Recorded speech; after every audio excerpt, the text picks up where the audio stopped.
대강절 또는 대림절은 기독교 교회력 가운데에 가장 먼저 되는 절기입니다. 2000년 전 이 땅에 우리의 구원자로 오신 예수님을 기념하며 다시 오실 예수님을 소망하는 가운데 기쁨으로 맞이하는 절기입니다. 근데 이 대림절 기간에 저희들은 5개의 촛불을 밝힙니다. 4주간의 대림절 그리고 성탄절인 그때까지 5개의 촛불을 켜게 되는데, 가장 어두운 보라색에서부터 점점점 색이 밝아지며 마지막 성탄절, 우리 대림절을 기다리며 그 아기 예수님을 맞이한 그 성탄의 기쁜 그날에는 흰색의 촛불을 밝힙니다. 그런데 촛불 하나하나 킬 때에 그 촛불의 의미가 있다는 사실을 알고 있습니까? 그래서 오늘은 이 시간 말씀 전하기 전에 이 촛불을 켜는 데 있어서의 그 의미들을 한번 살펴보고 저희들이 말씀을 듣는 것도 좋으리라 생각되어 준비하였습니다. 첫 번째는 저희들은 지난주 우리 임직식이 있어서 초를 켜지를 못했지만 첫 번째 대림절이었습니다. 그때 켜는 초는 소망, 다시 기다림을 말하고 있습니다. 어둠 속에 빛을 기다리는 우리의 마음을, 또한 하나님의 약속을 통해서 시작되는 대림절의 첫날을 바로 이 짙은 보라색의 불을 밝히면서 시작되는 것입니다. 두 번째는 평화 또는 회개라고 저는 표현하고 싶습니다. 왜일까요? 이 땅에 평화로 오신 예수 그리스도를 생각하며, 또한 우리가 그분께서 가르쳐 주신 이 땅 가운데의 평화를 누리고 있는지, 그런데 우리의 삶은 여타 다른 사람들에게 평화를 끼치기보다는 나의 생각과 나의 고집으로 어쩜 곧은 길이 아니라 삐뚤어진 길로 걷고 있는 줄도 모릅니다. 그래서 둘째 불을 밝힐 때에는 우리의 삶을 되돌아보는 그런 시간의 의미를 가졌으면 하는 것입니다. 세 번째는 바로 기쁨입니다. 구원의 기쁨과 성탄의 기쁨을 표현하며 이 기쁨을 강조하기 위해서 세 번째 불을 밝힙니다. 그리고 네 번째의 촛불은 바로 사랑을 의미합니다. 예수 그리스도께서 이 땅에 오셨고 하나님께서 우리들을 사랑하시는 그 마음을 우리가 익히 알기에 우리의 삶 가운데에서 그 사랑을 많은 사람들에게 드러내고 있는지를 보여주는 것입니다. 그리고 마지막으로 흰색 초를 밝힙니다.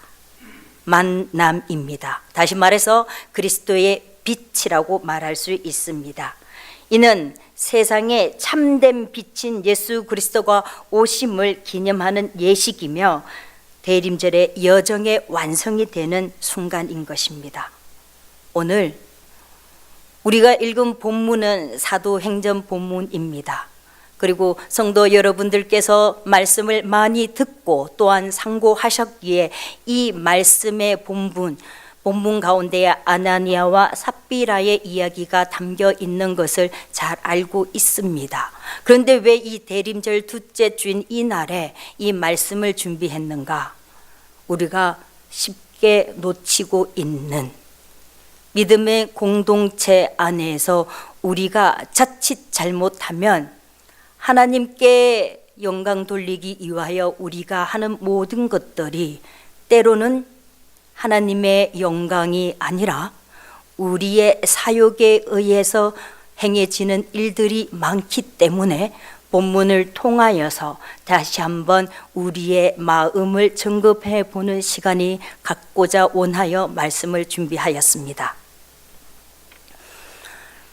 이 사도행전 5장을 보기 위해서는 아나니아나 삽비라의 이 사건을 알기 위해서는 먼저 4장 32절에서부터 초대교회의 모습을 볼 필요가 있습니다. 초대교회는 내 것이라 하는 사람이 없습니다. 필요에 의해서 많은 이들에게 서로 물건을 통용하며 나눠 쓰고 모자란 것을 채워주는 성령의 역사가 그 초대교회에 임했던 모습과는 너무나도 대조적으로 보여주는 이 사건이야말로 우리가 눈여겨봐야 될 것입니다. 왜? 찬물을 촥 끼얹는 것처럼 이 사건이 기록되어 있을까? 초대교회가 태동하고 이제 막 사도들로 통하여 성령의 역사하심이 많은 백성들 눈으로 목도하는 그 시점에 하나님 앞에 귀한 예물을 드렸건만 죽었네? 라는 생각을 할 수 있을 것입니다. 단순하게 표면적으로 이렇게 생각하면 우리가 성경을 깊이 들여다보지 못했다는 것입니다. 분명히 4장에서는 32절입니다. 믿는 무리가 한 마음과 한 뜻이 되어 모든 물건을 서로 통용하고 자기 재물을 조금이라도 자기 것이라 하는 이가 하나도 없더라 라고 말씀이 기록되어 있습니다. 이 말씀은 초대교회에 그들에게 주어진 삶은 늘 사랑으로 차고 넘치는 것, 아낌없이 드리는 것, 그런 역사가 그들의 삶 가운데에서 일어나고 있습니다. 그런데 오늘 등장하는 이 부부의 삶은 어떠했을까요? 이들은 익히 성령의 역사가 초대교회 안에 일어나고 있음을 직접 눈으로 목도하였고 또한 그 현장 가운데에 그들도 있었습니다. 어쩜 그들은 다른 이들보다 특심을 품었는지도 모릅니다. 자기의 땅을 팔아서 교회에 드리는 것, 여기까지는 너무나도 좋습니다. 누구나 할 수 있는 일이라고요? 천만의 말씀이요. 쉽지 않은 일입니다. 그러나 아나니아와 삽비라는 이렇게 자기들의 소유를 팔아 사도들 앞에 내놓았습니다. 그런데 결과는 어떠했습니까? 두 사람의 죽음으로 많은 사람들이 두려워하였다라고 기록되어 있습니다.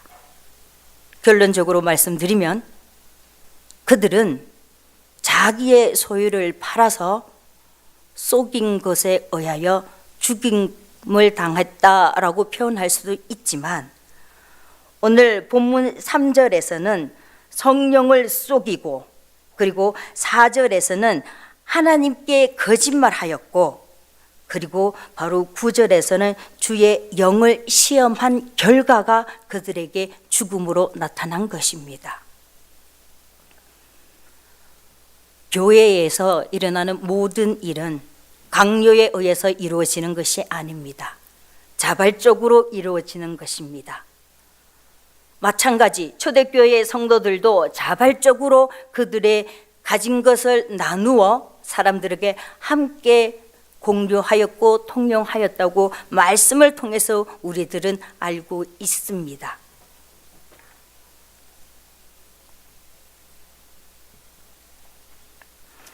그런데 아나니아와 삽비라와는 달리 바나바라는 사람이 4장 말미에 등장합니다. 그는 어떠한 사람입니까? 36절, 4장 36절에서 37절에 이렇게 기록되어 있습니다. 구브로에서 난 레이족 사람이 있으니 이름은 요새이라. 사도들이 일컬어 바나바라 번역하면 위로의 아들이라 하니 그가 밭이 있음에 팔아 그 값을 가지고 사도들의 발 앞에 두니라. 이렇게 기록되어 있습니다. 그러면 바나바는 어떤 사람이었나? 많은 사람들로부터 칭송을 받았습니다. 뿐만 아니라 사도 바울이 도메세 도성에서 예수님을 만났을 때에 그를 대변해 준 사람이 바로 바나바였으며 또한 사도 바울과 함께 전도 여행을 떠났던 자였습니다. 그는 초대교회의 많은 성도들로부터 칭찬을 받았다라고 성경에 기록되어 있으니 아나니아와 삽비라도 그를 주목했을 것입니다. 그가 칭송 듣는 소리를 좋았어. 우리도 팔아. 두 부부는 합심하여서 땅을 팔았습니다. 거기까지는 좋습니다. 그러나 내 물건을 내가 팔아서 교회에 드리는 데 있어서 조금 떼어서 드리는 게 뭐가 문제가 되겠습니까? 그러나 조금 떼어서 드린 것이 문제가 아니라 그것이 전부인 것처럼 속였다는 것입니다. 바로 성령을 속이고 하나님 앞에 거짓말하였으며 그리고 주의 영을 시험한다라고 기록되어 있습니다. 이것이 그들에게 있어서는 죽음에 이르게 한 과정인 것입니다. 교회는 자발적으로 이루어집니다. 강요에 의해서 이루어지지 않습니다. 나의 것을 자원하는 마음으로 드리는 것입니다. 짤막하게 예화를 하나 드리면 물질에 관한 것입니다. 몇 달 전 예배를 다 드리고 운전하고 집에 가고 있는데 카톡이 엄청 많이 와 있습니다. 무슨 일이지? 작은 아이의 카톡이었습니다.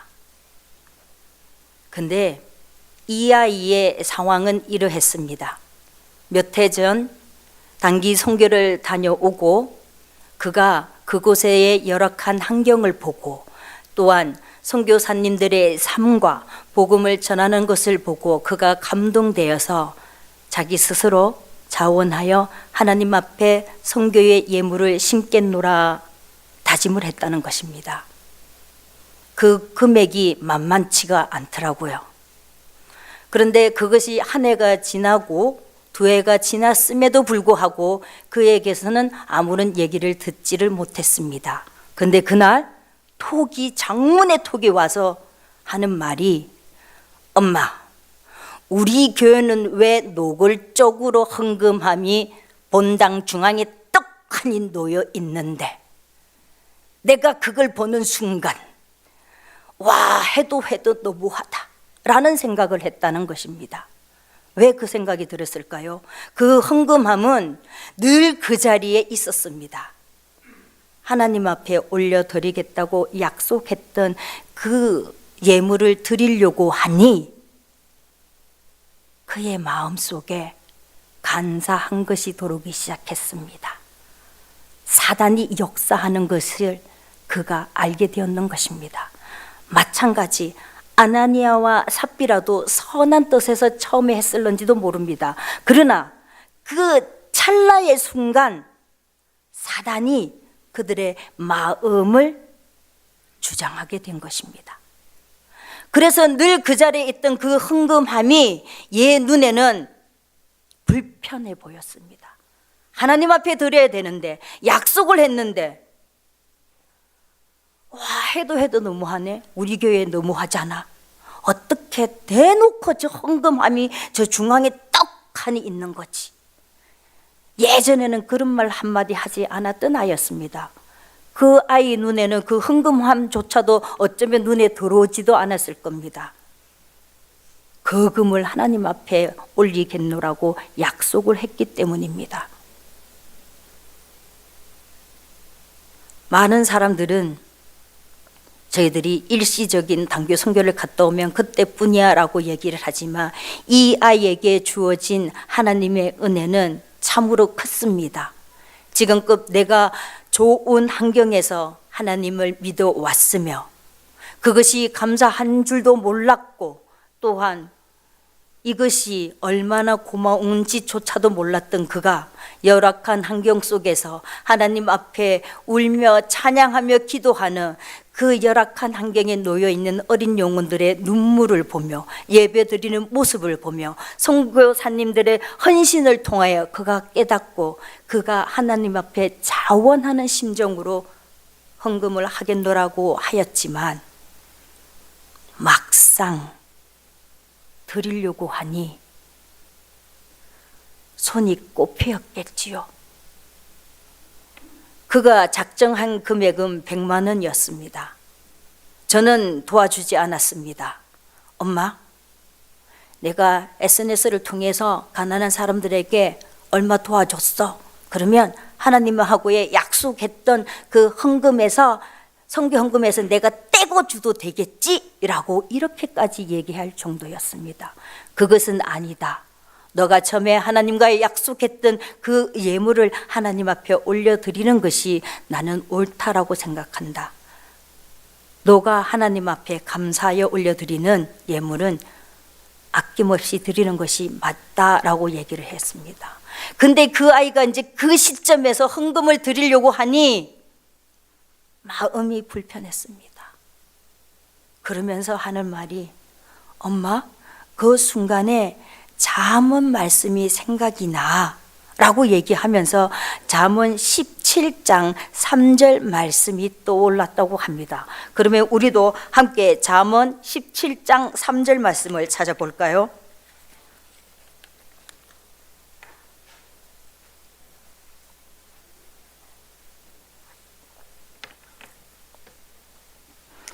잠언 17장 3절에는 이렇게 기록되어 있습니다.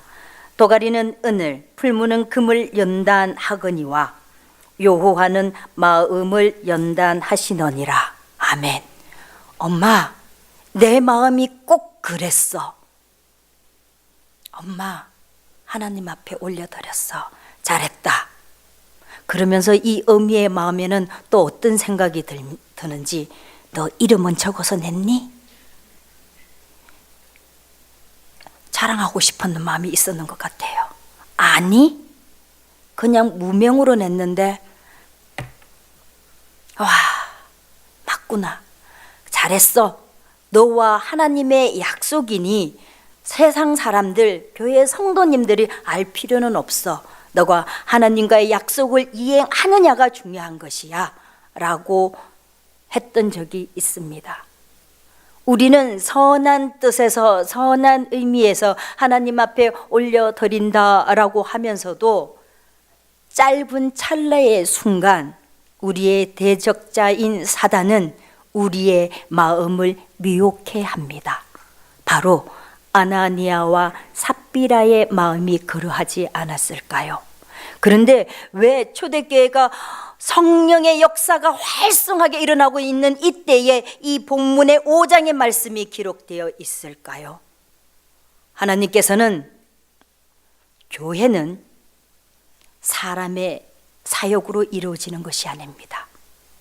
교회는 하나님의 은혜에 감사하여 자원하는 마음으로 올려드리는 곳입니다.